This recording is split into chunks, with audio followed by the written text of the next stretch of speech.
बिस्मिल्लाहिर्रहमानिर्रहीम। अस्सलाम वालेकुम नाज़रीन और सामीन, कैसे हैं आप? उम्मीद है आप खैर आफियत होंगे। नाज़रीन, ये तीन चीज़ें आप लोगों के सामने नज़र आ रही हैं आप लोगों को।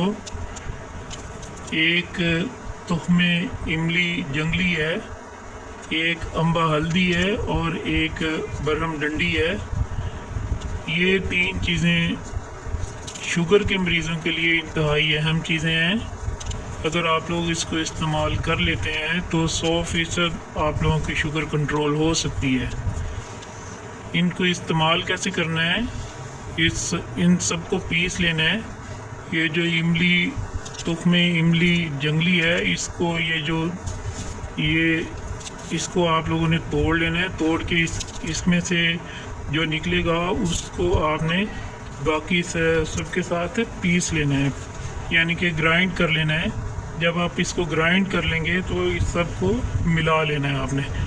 मिलाने के बाद आपने रोज़ाना आधा चम्मच सुबह और आधा चम्मच शाम खाने से पहले या खाने के बाद आप लोगों ने इस्तेमाल करना है, और इसके इस्तेमाल से आपकी शुगर कंट्रोल हो जाएगी।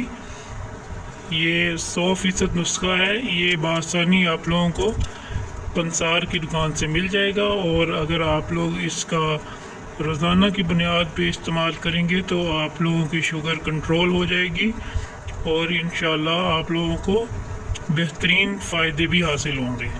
तो आप लोगों ने वीडियो को लाइक भी कर देना है, सब्सक्राइब भी कर देना है चैनल को, और साथ ही साथ बेल आइकन को प्रेस कर देना है ताकि हमारी लेटेस्ट वीडियोस जो हम अपलोड करें वो आप तक बआसानी पहुंच सके। ये नुस्खा ज़रूर इस्तेमाल कीजिएगा और फीडबैक कमेंट्स की सूरत में ज़रूर दीजिएगा।